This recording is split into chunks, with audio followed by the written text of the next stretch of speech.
What is up, guys? TopTierYugioh here, and today I have some duels with a new Orcust archetype. And so we're going to be playing against Burning Abyss, Gouki, and Danger Dark World FTK. So we have a lot of different decks to go against. They're all really good. And so here's the deck list that we're going to be playing. And I don't want to spend too much time on this because I already deck profiled it. And so if you're interested in any of the card choices or why I played anything, I'd suggest checking out that deck profile where I go into everything pretty in depth. The link to that will be in the top right corner of the screen as well as in the description. But let's go ahead and get into this first duel, which will be against Burning Abyss. And this is the build that got second place at YCS Utrecht, if I'm not mistaken. I think that's in the Netherlands. And it was a few weeks ago, and it utilizes Light of Sekka, along with Orbital Hydrolancer, Malicious, and plenty of other interesting cards. And so this isn't going to be very easy, but let's go ahead and get into it. And so looking at our starting hand, we have one Brass Bombard, one Harp Horror, one Symbol Skeleton. So we have all of our Orcust monsters plus Babel and Scrap Recycler, which is just an Armageddon Knight pretty much. And so before I get into my play, I do want to start this with a disclaimer that I definitely made a lot of misplays in these games. It was late at night, so I wasn't at my best. But I want you guys to look at what I didn't do and focus more on what could have been done. And so we're going to be talking about what the optimal plays would have been so that we can really understand and discuss how this deck handles various scenarios. And so getting back to our hand, we have two different sets of plays. And so we have Scrap Recycler plus either Harp Horror or Symbol Skeletons, that's one combo. And then we also have Brass Bombard plus Harp Horror, which is another combo. They work out very similarly, but they start differently. And so if you're starting with Scrap Recycler, you essentially send Harp Horror and then use that to special summon Bombard and then start your plays like that. But the downside is that you're more vulnerable to Ash Blossom because if they Ash your Scrap Recycler, then you essentially pass turn. The Brass Bombard plus Harp Horror play is a little bit better in my opinion because your opponent has less chances to interrupt you, and so that's why we're going to go with that play. And so we start by normal summoning Brass Bombard, and then we link that into Link Karibo, then use Brass Bombard to special summon Harp Horror, and then link both of those into Galatia, use Harp Horror and Graveyard to special summon Symbol Skeleton, and then link both of those into Summon Sorceress. Now we use Symbols to revive Galatia, and then Summon Sorceress on Galatia can special summon our World Wand from our deck. Then we can link both of those into either Topologic Bomber Dragon or into Orchestration. We can make any Dark Link 4 here. It just sort of depends on the matchup or what you prefer to go into. Orchestration is really good because it negates things, but you're only going to be doing that once, versus Topologic Bomber Dragon, which destroys things, but you can do it multiple times, and it takes a little bit less setup. Also, your opponent, even if you don't do anything, your opponent has to play around Topologic, because if they're playing a Link deck, then they potentially will be, summoning to their Link points, and so that's something that they have to worry about as well. But the thing about Topologic is that you only have one and you're not getting it back, versus Orchestration, you may only have one that we play, but you can keep reviving it with Symbol Skeleton, you can shuffle it back to the deck and summon it again. So there are ways to reuse Orchestration versus there aren't ways to reuse Topologic Bomber Dragon. So Orchestration is a bit more efficient in that regard. And then we don't use Galatia's effect on this turn, because if we did, then we would have one less card in the banish zone, which would make Orchestration harder to resolve, and we already have Babel. But we did have the option in this turn to use Galatia's effect to get either Einsatz or Core, or we could have even got Return to draw 2 more cards. But I didn't really want to do that because I felt that I would already get a chance to use my Brass Bomber to my opponent's turn to summon the skeleton from my hand, so I wanted to kind of keep it there. But also, if everything gets broken, I still have Scrap Recycler plus Symbol Skeleton as full combo next turn. And so I really liked having that follow-up play. And so then we are going to end on Longirsu. And again, this is a pretty formidable final board because we have Link arrows pointing at the opponent's extra monster zone and on 2 zones on their side of the field. So if they summon anything there, we can destroy it with Longirsu, or we can negate them with Orchestration, or if the opponent links anything to anything that they summon, we can negate or destroy those as well. So we have pretty good control over most of the zones on the field. Neither of them can be destroyed, and Orchestration cannot be destroyed by battle either. So very formidable. Our opponent starts off with a Light of Sekka, then they summon 2 monsters and then go into Nightmare Phoenix. And this is where things get pretty interesting actually, because I could have negated this with Orchestration, or I can destroy it with Babel. Or not with Babel, but with Longirsu. And I can't do both.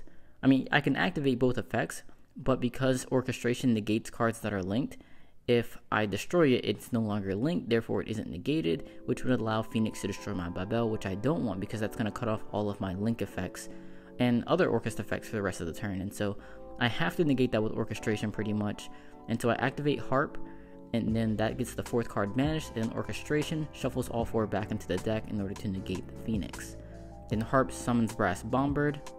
And now remember that we do still have Longirsu in the graveyard, so we can always revive Longirsu to protect from attacks.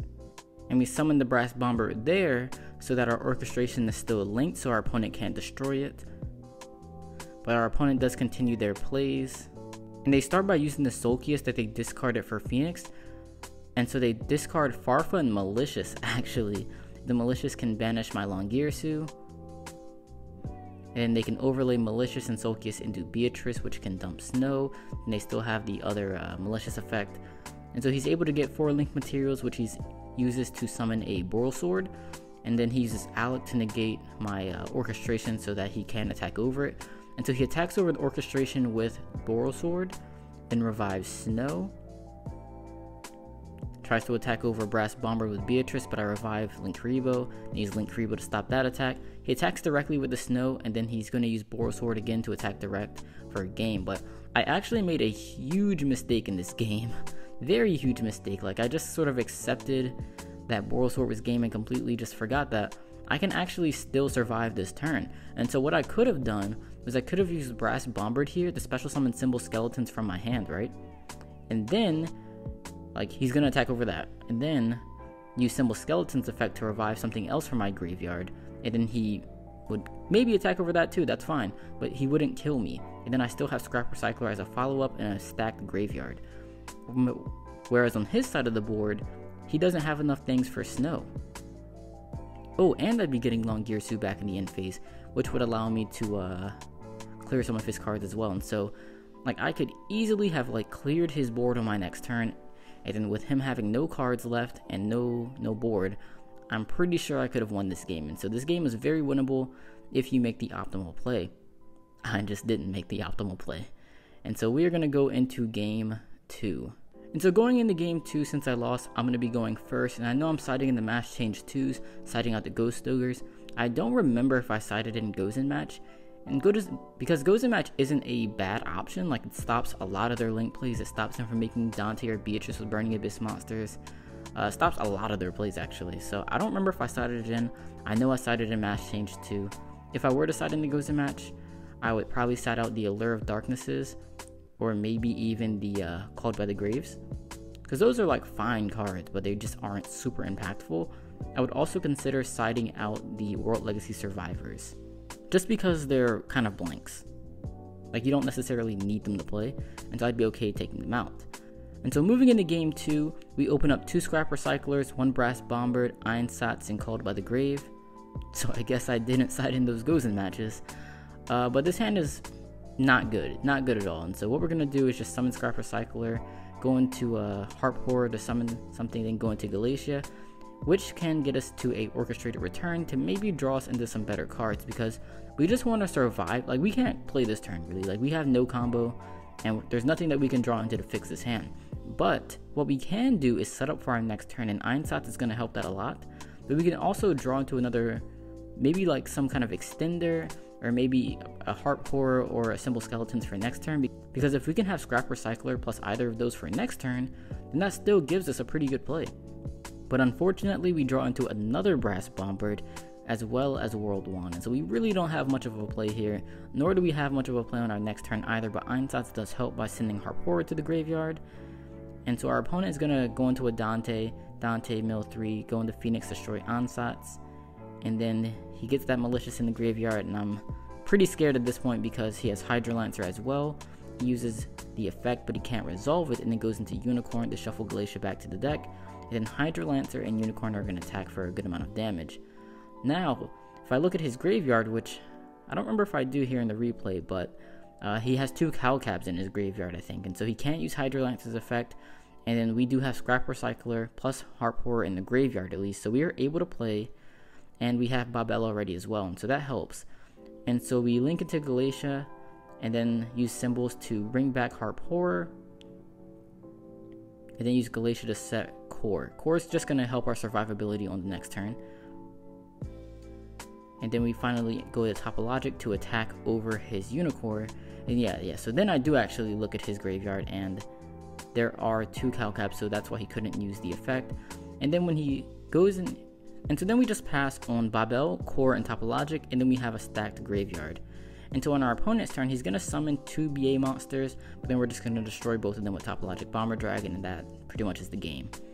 And so even though we didn't open very well, we were able to at least kind of set up for next turn and not die. That was kind of dependent on our opponent obviously not having the best hand either, because we saw in game 1 that his deck is able to OTK, but just not that game. And so we both opened relatively subpar, but we were able to pull it out. I think mostly because our deck is just slightly more efficient. And so we were able to set up a really good follow-up play with the Harp Horror in the graveyard and the Scrap Recycler, whereas on his follow-up play after I cleared his board, he only had the 2 Burning Abyss monsters. Going into the next game, we're going to be going second, but we have Ash Blossom, Brass Bombard, 1-for-1, Foolish Burial, and then Harp Horror.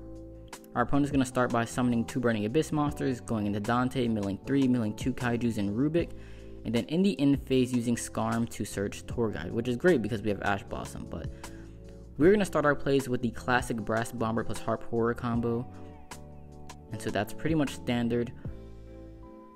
But we did misplay during the combo because I should have used Galatia's effect, but I forgot to. And so because we made Unicorn to clear his Dante, that really limits the plays that we can make anyways.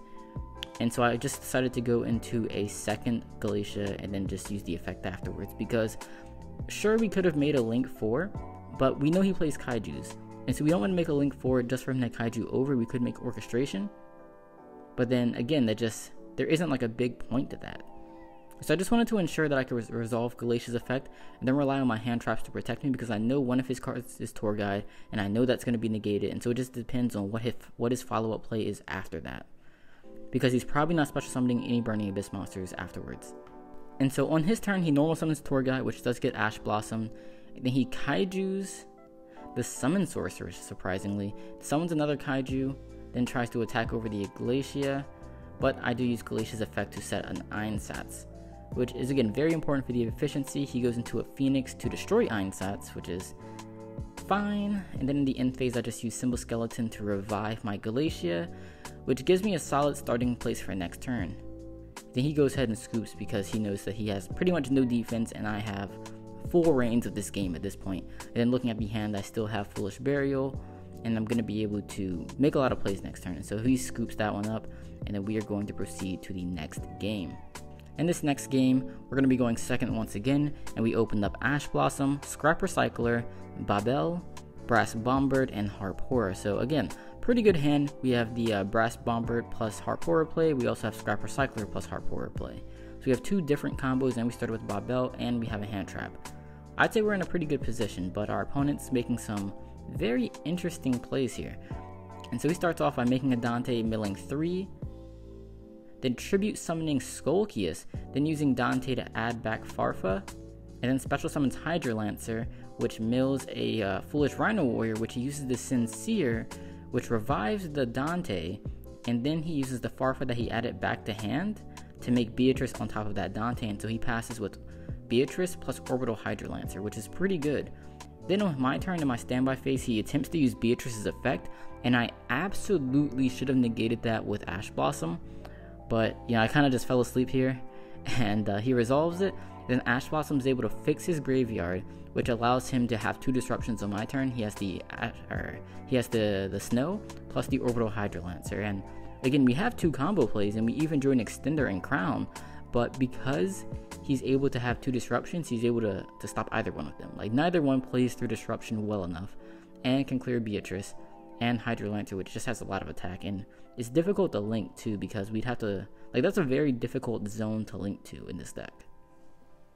We would probably have to have Galatia pointing up to the right as Hydrolancer, and then have a Longirsu somewhere else in the field, so that's just a difficult spot for us.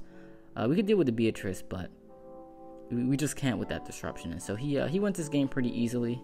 And I think, again, if we had used the Ash Blossom on the Beatrice, this definitely would have been winnable.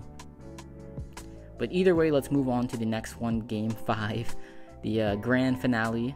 And so going first, we opened up World Legacy Succession, Symbol Skeleton, Scrap Recycler, Ash Blossom, and World Legacy Survivor. And this is probably one of the best hands we could have potentially drawn, because we have Scrap Recycler plus Symbol Skeleton, which is the main combo, but we also have another extender on top of that, which will allow us to go into an even greater combo. And so instead of ending on a link 4 and a link 3, which again could either be Bomber Dragon or Orchestration plus Longirsu, now we can end on Topologic plus Orchestration and still have enough to resolve both of their effects. And so this is actually a really good combo. And so we are going to start with the Scrap Recycler and then use that to send Harp Horror to summon Brass Bombard, just going through the same play that we've been doing pretty much. And that's going to allow us to summon a Galatia. Then we can use the Brass Bomber to summon Symbol Skeleton from our hand. Skeleton, revive Galatia, summon Sorceress, bring out Wand. And this is where I actually misplay, and so I chose to, I realized I had this combo, right? But I chose to not use the Succession because I wanted to have a follow-up on the next turn with Survivor. And so I just didn't use the Succession when I should have. And that's unfortunate. And so we do use Galatia's effect to get Babel into the field. Then we link into our Longirsu, then use Wonder Wand to special summon from our Banish Zone, and then go into our Topologic Bomber Dragon. And so I felt pretty good here, just having this setup, plus having the follow-up play with Survivor plus Succession, and having an Ash in hand. And we're able to Ash a Light of Sekka, but then he's able to use the second effect, which is actually pretty insane that you can do that. But then he Kaijus Topologic Bomber Dragon, which is to be a bit expected at this point. Then he makes Dante, mills 3. Then he is able to go into a Nightmare Phoenix to destroy Babel. And here I could have also chained Harp Horror to special summon maybe a Symbol Skeleton or something from my deck as an extra layer of defense, because again, we know that he's able to OTK. Maybe that's something that we should consider, but I thought it was maybe better to keep Harp Horror in the graveyard to give me sort of more flexibility on my next turn. But I do use Longirsu to at least destroy his Phoenix. That way he loses 2 link materials, so if he is going to combo off, it's going to be a lot harder for him to make that Boral Sword. Next, the Seer is able to revive a Dante, and he summons a Barbar. But at this point, he just doesn't have enough fuel in the tank. He just isn't able to overcome this board, plus deal with the follow-up that I'm going to have on next turn, and so he admits defeat. Great games all around. And as you guys saw, this deck has a lot of potential. The power is there. We can get anywhere from 3 and 6 link materials depending on the hand, and that also gives us some solid utility as well, because we have so many different ways to summon things from our extra deck to deal with different problems. Then, the ability to play from the graveyard and recycle from the Banished Zone and the graveyard lets us play pretty efficiently as well, and so having that power, the efficiency, as well as the utility are 3 very good characteristics. The biggest issues are just consistency and diversity. If we look at the positive consistency, we can combo pretty often. Our hands are usually pretty good in that regard, but if we look at the negative consistency, we do have a lot of normal summons, and we also have a lot of extenders that aren't starter cards. And so as you guys saw in some of those games, we had multiple Scrap Recyclers, or we had a World Legacy World Wand that we couldn't really use, or a World Legacy Succession that we didn't use. Cards like that require link points, and so we have to already be able to play. If we can't, then they can be very dead. And so moving forward, we might want more extenders that can be starters, or starters that give us more link materials, because Wand and Succession are pretty much just extra link materials. But if we can start with plays that give us more to start off with, then we kind of don't need them. And so it's sort of a trade-off, and we can really go either way. It just depends on the available card pool and what allows us to play around our dark restriction better, and what gives us the best consistency. And so let's move on to the second set of games, which is going to be against Gouki, against our good friend Daniel, who for some reason is playing Gouki with spiral sleeves, I guess because he did top a couple of events earlier this year with spirals. And so if you're interested in some spiral decks, he is the local Ocean View Gaming spiral expert or combo deck expert, and so he's the one to talk to. And so he starts by normal summoning Armageddon Knight with Midfield Breaker.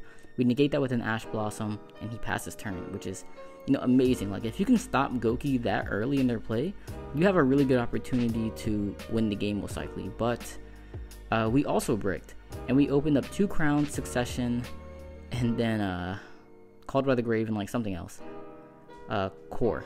And so our hand is just completely unplayable. And now considering that we have 3 cards that require a link point, another option would have been to hold our Ash and then negate something like Summon Sorceress that gives us a link point. But like, I felt it was best not to allow Armageddon Knight to resolve, because like things just get out of hand at that point. But also there are so many cards in our deck that could have fixed our hand. Like we could have drawn like one of our 3 Armageddon Knights, a Scrap Recycler. Like there's just so many things we could have drawn to fix our hand. Those are the ones that especially are good, but we had a lot of different options, but it just didn't work out. And so we have pretty much no defense. Our opponent's playing Gouki, and they just, you know, do things that beat us. And so moving on into game 2, I sided in 2 Ghost Bells, 2 Mash Change Seconds, and 3 Gozen Matches. I sided out 2 Ghost Ogres, 2 Allure of Darkness, 2 Called by the Graves, and then 1 Core. I sided out the Ghost Ogres because they lose to Midfield Breaker. I sided out the Allure of Darknesses because I'm starting to just feel like they just don't help. Like, sure, I thought it was good to maybe draw into my side cards, but at the same time, it kind of just like it's like Return, to where if your hand is really good, then it can help, but if your hand is bad, it kind of doesn't help. And I just didn't want something that was potentially bricky in the deck at all, because against Gouki, you really only have one shot. Like, you have your main hand, and if your hand isn't good enough, you're gonna lose. And you could say the same thing about World Legacy Survivor, but I felt that actually like makes your hands better. Like, that can potentially at best dump things to the graveyard and add either a crown or a succession to your hand, both of which can allow you to make better plays. And so I felt that was just too important, because that helps us make better boards to play against Gouki, versus Allure, which will probably just get us to the same exact hand at best. And then I sided out the Called by the Graves and the Core, because our opponent is playing 60 cards, and so I think the chance of them drawing a hand trap is pretty low. And then finally I sided out 1 Core, and this was between Core and Einsatz, both of which are very important into playing the control, which I think you want to do against Gouki in a lot of cases depending on your hand. But I ultimately chose to side out the Core because I felt that it was probably worse to draw if I happened to brick. Whereas Einsatz, if I could have that and then have a hand trap or Gozen Match or Mash Change Second and I could survive, then Einsatz is going to allow me to play later into the game, versus Core isn't going to do that. But again, the good thing about Core is being able to protect your Babel pretty much, because if they can shut that off with Phoenix early, they can pretty much cut off all your disruption, and if you can't disrupt Gouki, then you're probably going to lose. And so it's a tough choice between those two. Maybe I should have kept Core in. Like, it just seems like a pretty good card to keep, actually. Yeah. Something else I would consider siding out is maybe a Survivor, maybe Foolish Burial. Yeah, it's really all you can side out, I think. Maybe 1 for 1, but 1 for 1 is still like a pretty good card, because getting Brass Bombard is important. But nonetheless, moving into game 2, we opened up World Legacy Survivor, Brass Bombard, Scrap Recycler, Harp Horror, and Symbol Skeletons. So again, we have 2 different combos. We have the Harp Horror plus Brass Bombard, and then we also have Scrap Recycler plus either Symbol Skeleton or Harp Horror. So pretty good hand. We're going to start with World Legacy Survivor, because if we get an extender, that can be really good. And then also if we can dump another Brass Bombard, that changes our plays quite a bit. But we happen to not be able to resolve Survivor successfully, which sucks. And it also revealed that we're playing Ghost Bell now, which can potentially change how our opponent's going to play. And so that's sort of the downside of World Legacy Survivor. Like, sometimes it's really good, like at best it's dumping cards and adding an extender, but at worst then you're revealing what you're playing and having a neg 1. But regardless, we go through our play pretty normally.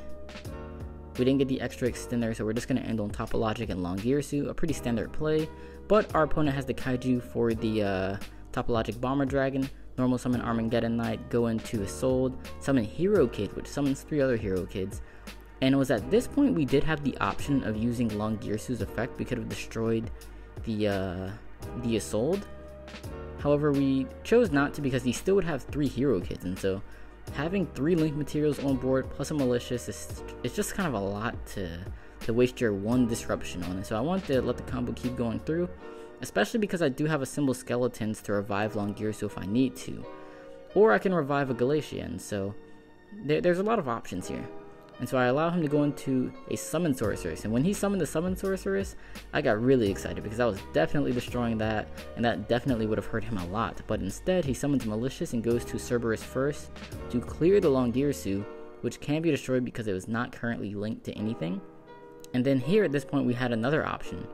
We also, once again, could have revived the Longirsu and then used the effect to either clear Cerberus or Isolde.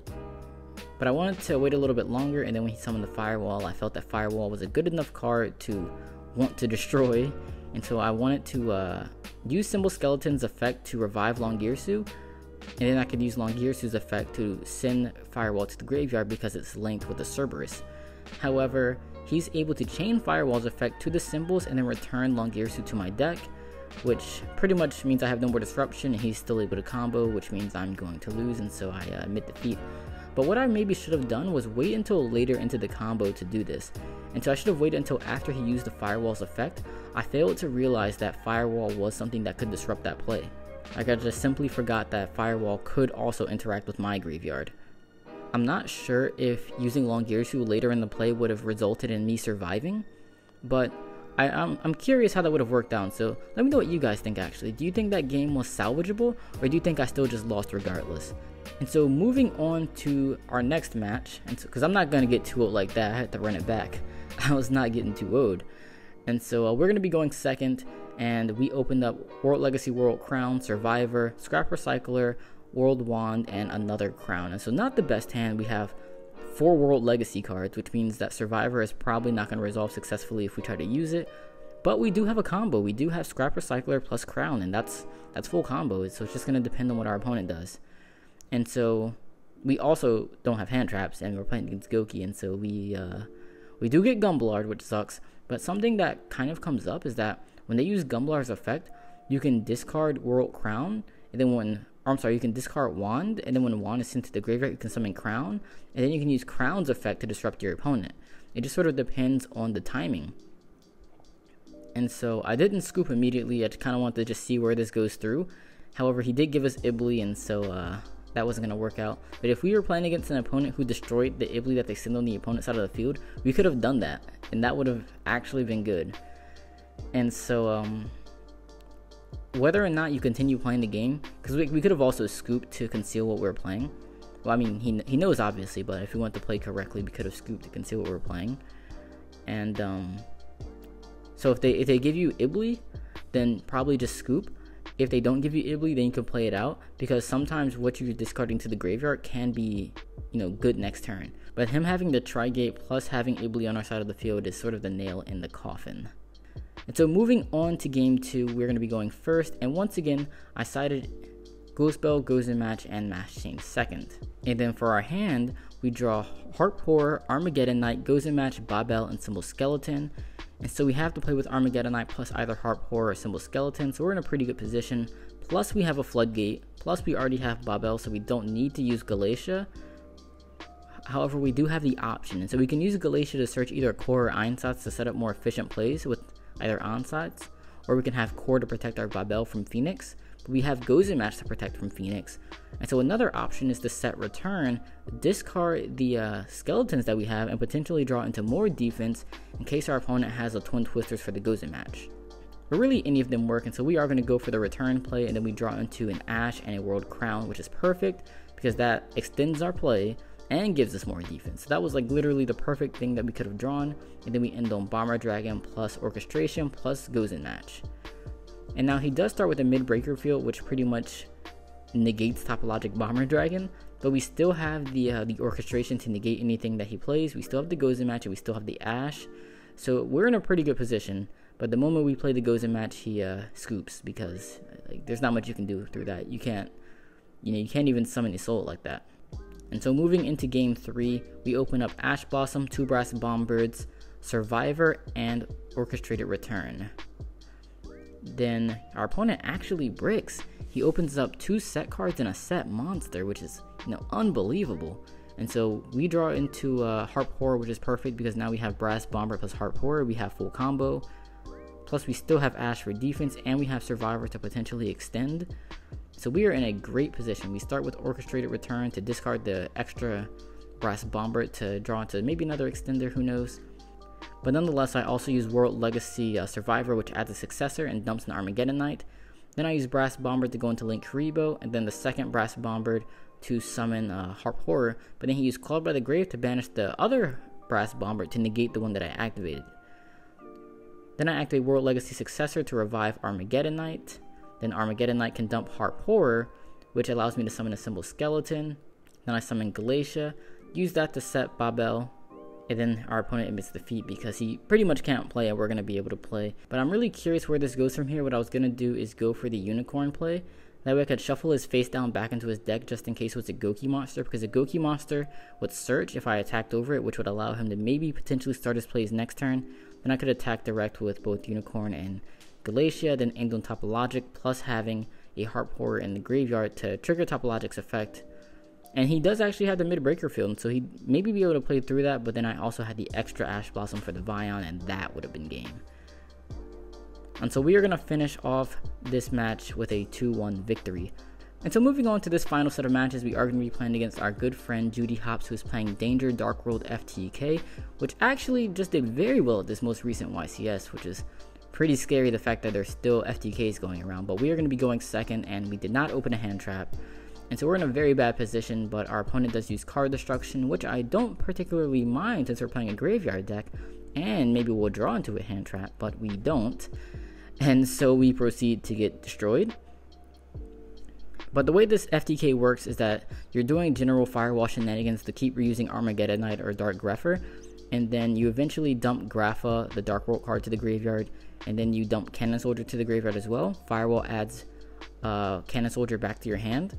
And then you summon a Brow Dark World monster, or I think it doesn't matter what Dark World monster it is, but you summon one, and then you use Grapha to return that Dark World monster to your hand, and then Cannon Soldier tributes the Grapha, and then that uses Firewall to summon the Brow, and then you just keep doing that over and over, and it's actually ridiculous. Firewall probably needs to be banned at some point, but probably not. They'll probably just ban like Grapha or ban Armageddon Knight, which would really hurt my feelings.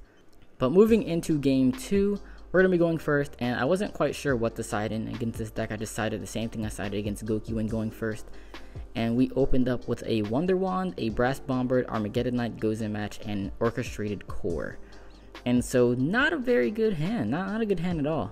Like Wand is a brick, and then Brass Bomber is sometimes a brick. Like it's not good to draw without like a lot of other Orcust monsters. And that's exactly what we drew it with, a lot of non-Orcust monsters, and so it's not very good. We are able to at least go into a Galatia, which can set Orchestrated Return, which will allow us to actually draw into more cards. And so I make the mistake of discarding Wand, because at first I'm like, oh, like, I can discard Wand and then use the graveyard effect. Like, Wand is clearly the brick, right? But I actually should have discarded Brass Bomber, because there's nothing banished if I discard Wand, so I can't even use the effect, but I can potentially draw into Orcust monsters, which is far more likely considering I played 9 of them and there'd be like 7 potential other ones in the deck. And so we do discard the Brass Bomber, and then we draw into a Harp Horror, which allows us to link into a Summon Sorceress. And then when we summon a Summon Sorceress, you can use the effect to special summon the Wand, and then continue our plays like that. Then I use Longirsu's effect to destroy the Wand to at least get it in the graveyard for myself. I don't want to give my opponent an extra link material. Plus, I know it's an extra type of a dark monster, so he could have used it to make Curious, which I know that he plays, and so that was not good. But then at the end, I definitely choked and made Orchestration versus Topologic Bomber Dragon. I know that I don't have Babel, and so if I made Bomber Dragon, I wouldn't have a quick effect to really trigger it. But with with Orchestration, I also don't have a way to trigger it. But like, my thinking was that at least I could use Symbol Skeleton to revive Orchestration, so at least having it in the graveyard is better than having a Bomber Dragon in the graveyard. However, Bomber Dragon is still something that my opponent would have had to play around. Even if I can't trigger the effect, he would have to play around potentially triggering it, and so I should have definitely summoned the Bomber Dragon. I'm not sure if that would have changed anything, but you know, it was still probably the correct play. And if there was something better to do, let me know in the comment section, because yeah, I want to know what the best plays are as well, and so letting me know what the better plays are definitely helps me, and I think it helps everyone else too. And so moving on to my opponent's turn, he has the card destruction once again, but we have to stop that with Ash Blossom. And yeah, that's pretty much the only defense we have outside of Gozen match, which is no problem. I saw him trying to set up a Curious, but instead of Curious, he just goes into Wee Witch, uses Malicious, and then goes into a Boral Sword. He tries to Monster Reborn back my Longirsu, but yeah, I'm not going to allow that to happen. That's just too much disrespect, and so I activate Orchestrated Core to banish my own Longirsu, and then he just summons another Malicious, and that's still game, and so that's unfortunate. And so moving on to the next game, because, you know, again, I'm not going to just get 2-0'd. We got to run it back. And so going first, I open up a pretty solid hand of Scrap Recycler, World Legacy Succession, Cymbals, Orchestrated Core, and Mass Change second. So I'm feeling pretty good about this hand because Scrap Recycler plus Symbol Skeletons combo, and then plus Succession makes it like full combo. And so we go for our standard play. We've seen this like a million times at this point. But as you know, as usual, I do make a mistake during this play, and so I had the opportunity to use World Legacy Succession to set up a stronger board. Like I could have had Topologic Bomber Dragon plus Orchestration, then have the Symbol Skeletons with the Longirsu in the graveyard already set up, plus still having that Mass Chain second. Like that's not going anywhere.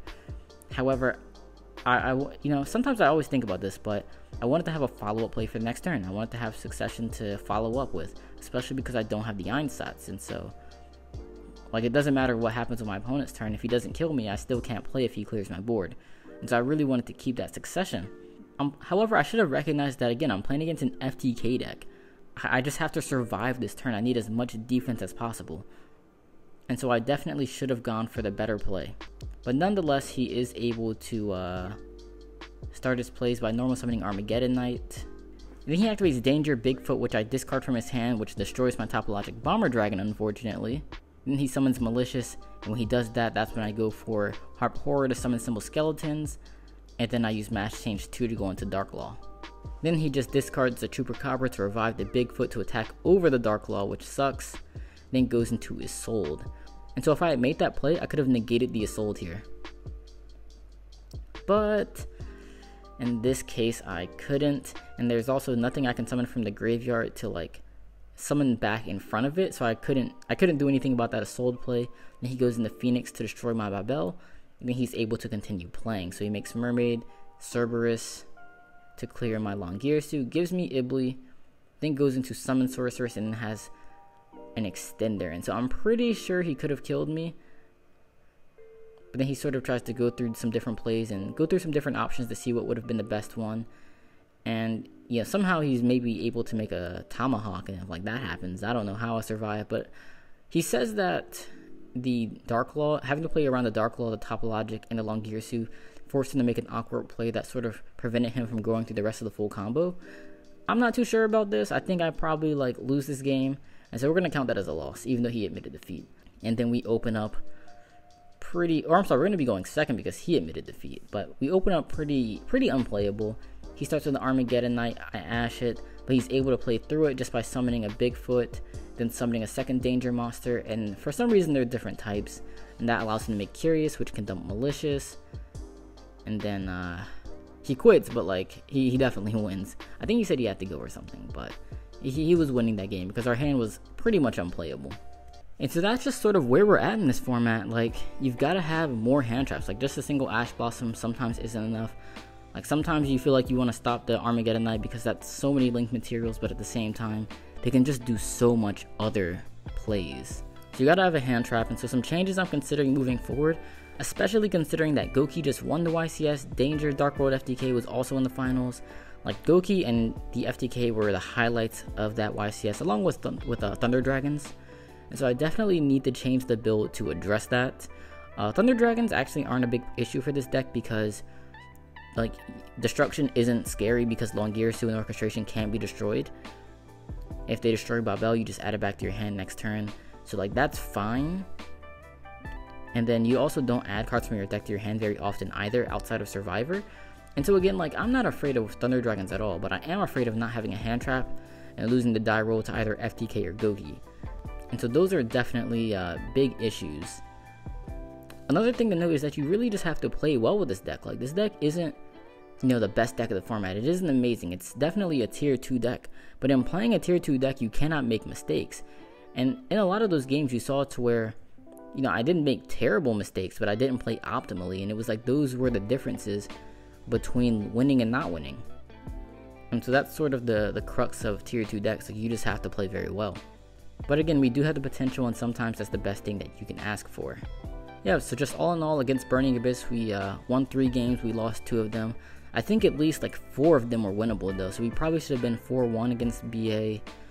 Then against Gouki, I think consistency was an issue, because game 1 we bricked, and he just killed us, and then game 2, in that first match at least, we opened up pretty well, but he did have the out.